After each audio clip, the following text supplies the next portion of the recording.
메시지 9번에 왔습니다. 메시지 9번의 제목은 금 등잔대와 두 올리브 나무에 대한 이상입니다. 성경은 스가랴 4장입니다. 이 메시지에서 두 가지 중점이 있습니다. 첫째는 금 등잔대이고 둘째는 두 올리브 나무입니다. 로마서 1번에서 먼저 우리는 금 등잔대에 대한 이상을 보아야 합니다. 이 금 등잔대는 하나님의 경륜의 영원한 경륜의 목표를 묘사해 줍니다. 로마서 2번은 등잔대는 그 영이십니다. 로마서 3번은 등잔대 7등잔이 있는데 이 7등잔은 하나님의 7영이십니다. 즉 7배로 강화되신 영이십니다. 여기에 7눈이 있는데 세 방면에 있습니다. 첫 번째 방면은 여호와의 7눈입니다. 이것은 행정을 위한 것입니다. 둘째는 어린 양의 7눈입니다. 이것은 구속을 위한 것입니다. 셋째는 돌의 7눈입니다. 이것은 건축을 위한 것입니다. 이 모든 항목들은 바로 삼일 하나님의 충만한 표현을 위해 있습니다. 마지막으로 로마서 4번은 등잔대 옆에 두 올리브 나무가 있는데 우리가 이 두 올리브 나무에 대한 이상을 보아야 합니다. 로마서 1번으로 다시 돌아가겠습니다. 로마서 1번에서는 금등잔대에 대한 이상을 보여줍니다. 이 금등잔대는 하나님의 영원한 경륜의 목표를 우리에게 묘사해 주고 있습니다. 이 금등잔대는 하나님께서 설계하신 것으로 우리는 지혜와 계시의 영이 필요합니다. 금등잔대는 먼저 삼일 하나님을 상징합니다. 여기에 금이 있고 대가 있고 등잔들이 있습니다. 순금은 아버지 하나님을 상징하고 이게 실질과 신성한 본성을 가리킵니다. 대는 아들 하나님을 상징하는 것으로 아버지 하나님의 형상과 체현을 가리킵니다. 등잔들은 하나님의 7영이신 영 하나님을 상징합니다. 이것은 바로 아들 안에 계신 아버지의 표현을 말해주고 있습니다.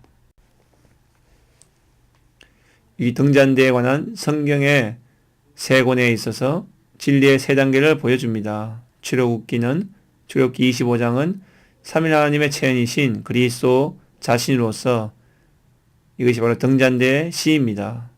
스가랴 4장은 그리스도의 실제이신 7배로 강화되신 생명 주시는 영입니다. 이것은 바로 등잔대의 발전입니다. 마지막으로 계시록 1장에 그리스도의 재생산과 그 영의 복사판인 교회들을 볼 수 있습니다. 이것이 바로 등잔대의 수확입니다. 그리고 마지막으로 계시록 21장 22장에 새 예루살렘이 나옵니다. 이 새 예루살렘이 바로 등잔대의 최종 수확입니다. 그러므로 교회는 그 영의 복사판입니다. 로마서 2번에서는 등잔대가 바로 그 영을 가리킴을 말하고 있습니다. 등잔대는 그분의 영이십니다. 그리스도 자신이 바로 그 영이시고 그 영께서 그리스도 자신과 함께 교회들을 산출합니다. 교회의 궁극적인 정의가 있는데 그것은 바로 그리스도의 재생산과 그 영의 복사판입니다. 실제에 있어서 교회는 영의 문제입니다. 그러므로 우리는 완전히 그 영 안에 있어야 합니다. 우리는 우리의 지방에서 교회로 서 있기 때문에 반드시 그 영 안에 있어야 합니다. 그리스도는 우리의 존재로 거듭나셨고 우리는 완전히 변화되어 그분의 존재와 똑같이 되어가고 있습니다. 그러므로 영이 없으면 교회가 없고 영이 더 많으면 교회가 더 많습니다. 우리의 타고난 존재는 교회와 아무런 관계가 없습니다. 우리가 우리의 타고난 사람에 속한 모든 것을 종결하고 죽이고 패하는 지배하는 이상이 필요합니다.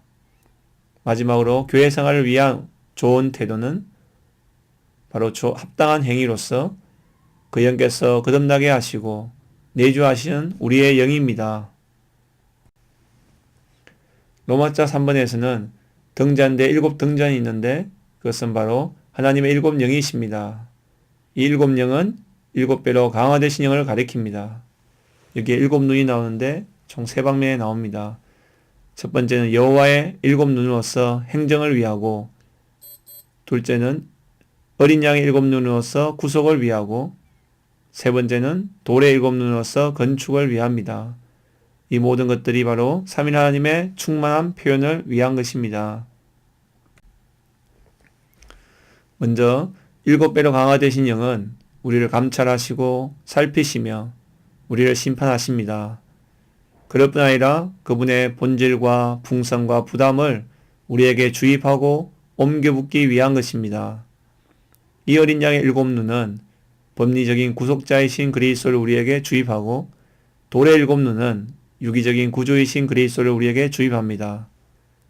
그러므로 그분의 법리적인 구속과 유기적인 구원을 통하여 그분의 건축의 목표를 이루십니다. 이게 두 개의 영이 있는데 바로 우리의 영과 우리의 영 안에 계시는 일곱 배로 강화되신 하나님의 영이십니다. 일곱 영의 기능을 다섯 방면으로 볼 수 있습니다. 이 일곱 영은 먼저 신성한 생명을 하나님의 백성 안으로 나누어 주는 것입니다. 그러므로 새 예루살렘의 건축을 위하는 것이죠. 일곱 영의 두 번째 기능은 바로 세계의 정세를 이끄심으로써 하나님의 경륜, 하나님의 행정을 집행하는 것입니다. 셋째, 일곱 영의 기능은 금 등잔대들을 산출하는 것입니다. 넷째, 하나님의 거룩한 성인 새 예루살렘을 혁신은 생수의 강이 되십니다. 마지막으로 일곱 영의 기능은 그리스도에 추구하는 민너희들이 강화되어 새 예루살렘을 왕계하는 그리스도의 몸을 건축하는 이기는 이들이 되는 것입니다. 마지막으로 두 올리브 나무에 대한 이상을 보기 원합니다. 먼저 이 두 올리브 나무는 그 당시 대제사장 여호수아와 총독 스룹바벨을 상징합니다. 그것은 바로 하나님의 성전을 재건하기 위한 것이죠. 두 번째는 기름의 두 아들, 즉 현 시대의 마지막 3년 반인 대환란 시기에 두 정인을 볼 수 있습니다. 이 두 정인은 모세와 엘리야를 예표하는 것으로 하나님의 백성들, 이스라엘 사람들과 그리스도 안의 민너희들을 강화하기 위한 것입니다. 마지막으로 신선한 기름의 아들들, 교회 시대에 그리스도 안의 모든 민너희들이 등잔대에 빛나는 정글을, 곧 예수님의 정글을 위한 것입니다. 등잔대인 교회는 신성한 본성을 가진 하나님의 기름이신 일곱 배로 강화되신 영을 포함하시는 삼일 하나님의 체현입니다. 이 기름 그 자체가 바로 금으로서 바로 금이 기름처럼 흐른다는 것을 의미합니다. 우리가 이 금을 더 많이 얻기 위해서 우리는 대가를 지불해야 합니다. 금을 얻은 결과로서 우리는 하나님을 다른 이들에게 공급함으로써 하나님은 우리로부터 그들 안으로 흘러 들어가십니다. 우리는 모두 우리 자신에게서 다른 이들 안으로 하나님을 옮겨붙는 올리브 나무가 되어야 합니다. 주 예수님, 우리 모두 당신의 작은 올리브 나무가 되게 하소서. 그러므로 궁핍한 사람들에게 기름을 공급할 수 있는 자들이 되기 원합니다. 아멘.